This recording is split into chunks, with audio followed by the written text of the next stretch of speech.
Hello à toi! Aujourd'hui, on va parler de l'effet yo-yo et je vais te donner 4 habitudes pour justement perdre du poids de manière durable. Donc déjà, petite explication de ce que c'est l'effet yo-yo. Donc tu l'as peut-être déjà vécu. Eh bien, c'est le fait de faire un régime strict et de perdre du poids. Donc ça peut être variable, hein, ça peut être 5-6 kilos.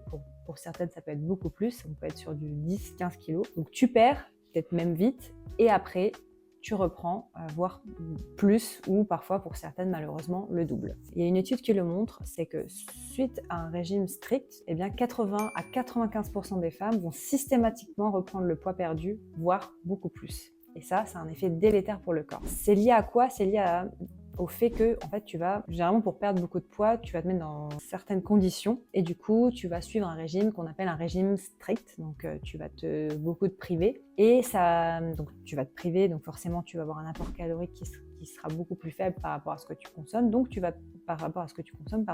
perdre du poids. Exactement ce que je tiens à préciser, c'est que tu vas perdre du poids sur la balance. Et du coup, qu'est-ce que tu vas perdre en priorité? Ça va être notamment beaucoup de muscles si c'est extrêmement rapide, un petit peu de gras aussi dans l'eau, je te rassure, mais pas autant que ce que tu voudrais. Et c'est ça justement que ton métabolisme se met en mode défense.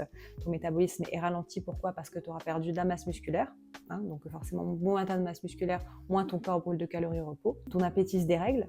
Donc après, ça va peut-être te donner envie justement de manger peut-être beaucoup d'aliments qui ont été jugés comme interdits. Ton moral aussi qui va en prendre un sacré coup, ta fatigue et aussi la peau qui se détend parce que forcément, tu perds beaucoup. Mais après, si tu reprends, ça fait un mauvais effet sur la peau. Ça, c'est tout ce qu'on veut pas.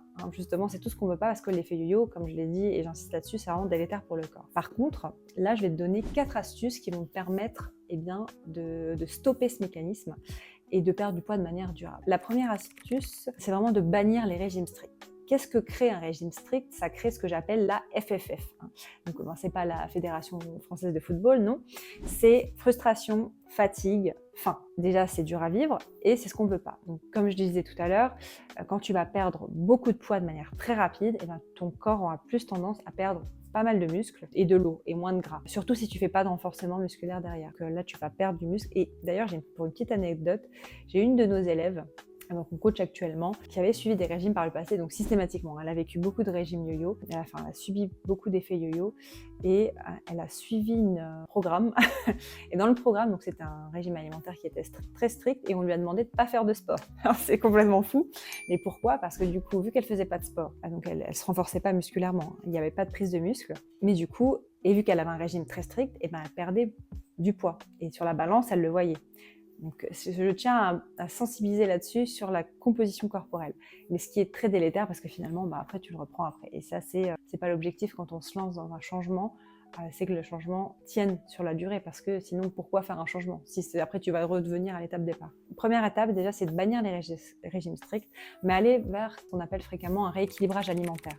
Donc, l'objectif, c'est de manger un petit peu de tout, de manière adaptée. Bien entendu, privilégier au maximum les aliments qui sont non transformés, les graisses dites saines, c'est-à-dire tout ce qui est des graisses que tu vas retrouver dans l'avocat, les fruits oléagineux, les poissons gras, l'huile d'olive.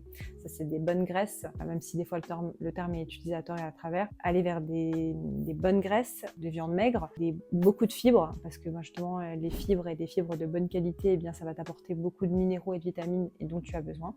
Tout en rééquilibrage alimentaire qui privilégie ces aliments-là vont te permettre d'avoir de meilleurs résultats, mais tout en conservant, c'était sur mon point d'après, souvent on bannit le sucre. Ok, oui, bien entendu, il ne faut pas avoir une consommation extrême de sucre et notamment de sucre raffiné, mais il ne faut pas le supprimer non plus. Il faut s'accorder quand même des petits plaisirs de temps en temps, ce qui va te permettre justement de maintenir sur le long terme. J'ai toujours tendance à dire il faut manger un petit peu de tout, mais avec modération. Maintenant, il faut travailler le volet modération. Donc ça, c'est la première étape. Un rééquilibrage, privilégier des aliments importants, aller sur une règle de 80-20% pour se faire un petit peu plaisir de temps en temps parce que c'est comme ça que tu vas tenir sur le long terme. Parce que si tu te bannis de tout, après tu vas récupérer tout ce qui a créé frustration, tu vas vouloir le récupérer et c'est pas l'objectif. Donc ça, c'est le premier conseil. Deuxième conseil, c'est de surveiller ton métabolisme. Alors, comment on surveille son métabolisme? Faire du sport, se muscler et bouger le maximum. Je dirais la première étape, c'est vraiment de se renforcer musculairement, donc de se muscler. Les études le prouvent de manière... je pense qu'il n'y a pas débat là-dessus. Plus ton corps va être musclé, plus justement tu auras des chances de maintenir une perte de poids sur le long terme. Et même si tu es débutante, 2 séances par semaine de 30 à 45 minutes, pas besoin de plus, avec du renforcement musculaire. Donc ça peut être en salle de sport, ça peut être chez toi, au poids du corps, ça peut être du pilates. Les 2 séances, ça va te permettre de te renforcer musculairement et ça va t'aider justement à maintenir sur le long terme cette perte de poids et notamment cette perte de gras. Il faut vraiment viser une perte de gras et pas qu'une perte de poids. Bien sûr, tout est relatif et tout dépend de ta situation de départ, mais ça, c'est au cas par cas. Et aussi, privilégier le NEAT. Dès que tu peux bouger, il faut bouger. Bon, ça va être des conseils qui vont être de bon sens, mais marche dès que tu peux marcher, essaye de marcher, prendre les escaliers. Dès que tu peux bouger, soit en activité, bouge. Tous ces éléments-là vont te remercier. Ça, c'est le deuxième conseil. Troisième conseil, c'est suivre ses progrès et en douceur. Et ajuster en douceur. Je m'explique. Suis tes progrès pour voir justement bien ton évolution physique. Et imaginons voilà, que tu as atteint ton objectif. Ton premier objectif. Déjà, si tu l'as atteint, je te félicite, c'est génial. Donc, tu l'as atteint, tu as atteint ton premier objectif. Et parfois, et ce qui crée le feuilleux, c'est de se dire « Ah ben c'est bon, j'ai atteint, j'ai perdu du poids, je fais plus attention. » Ben non. Contrôle quand même de manière douce. L'objectif, c'est pas d'être paranoïaque dessus, mais voilà. Et un petit rituel 2 fois par mois de se dire « Bon, je vais quand même monter sur la balance ou je vais faire un contrôle de photo ou un contrôle de mensuration. » Tout, allez, voilà. 2 fois par mois, je pense que c'est l'idéal. Comme ça reste. Ça ne devient pas une obsession, mais tu as quand même une maîtrise dessus. Et voilà, tu vois déjà, imaginons que tu contrôles avec la balance, tu vois que le poids reste stable. Bah, c'est très bien. Voilà, s'il y a une variation d'1 ou 2 kilos, c'est pas grave, c'est normal. C'est peut-être lié justement à un repas qui a été un peu plus riche la veille ou riche en sodium. On sait que ça capte l'eau, donc tu peux avoir plus d'eau dans le corps. En fonction de ton cycle hormonal, ça peut bouger, donc pas de panique. Une variation d'1 à 2 kilos, c'est tout à fait normal. Par contre, si tu vois que tu as un petit peu plus et que ça augmente, et bien justement au fur et à mesure des prises, et bien justement ça te permet d'ajuster en douceur pour te retrouver justement l'équilibre que tu avais et ce que tu avais cherché au démarrage. Parce que ça va trop vite de laisser aller et d'aller sur des plus 5, plus 10 kilos. Donc l'objectif, c'est voilà, toujours avoir un petit œil dessus et réajuster. Ça va te permettre de contrôler, de maintenir ça aussi sur le long terme. Et dernier conseil, c'est de prendre soin de ton mental et de ton équilibre. Parce qu'on le sait, voilà, le stress, le manque de sommeil, eh bien, ça joue sur ton cortisol et ta fatigue, et ce qui est parfois mauvais justement quand on veut perdre du poids ou maintenir un poids qui soit stable. Donc, prends soin de toi, ton corps, t'en as qu'un. C'est comme un véhicule que tu as. Si on te donne un véhicule à vie, eh ben, tu vas faire attention, tu vas en prendre soin pour qu'il puisse t'emmener où tu veux. Et bien là, c'est exactement pareil. Prends soin de toi, tu le mérites, franchement.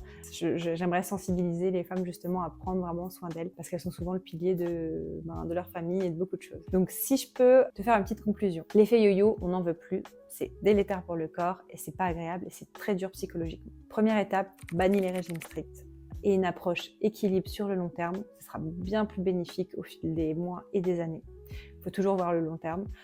Surveille ton métabolisme, muscle-toi. Vraiment, muscle-toi, prends soin de tes muscles, de ton corps. Ton corps te remerciera. Plus tu vas avancer dans la vie, plus ton corps te remerciera, plus tu es musclé. Suis tes progrès en douceur et toujours un petit contrôle parce que tout ce qui se mesure s'améliore.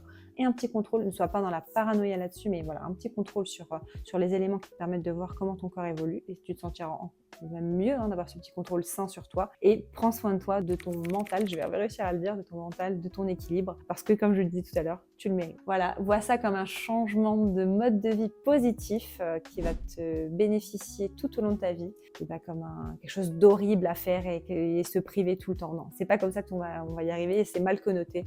Vois vraiment ce changement comme un changement positif tout au long de ta vie et tu verras que tu arriveras à le maintenir. Voilà. Merci pour tout, salut!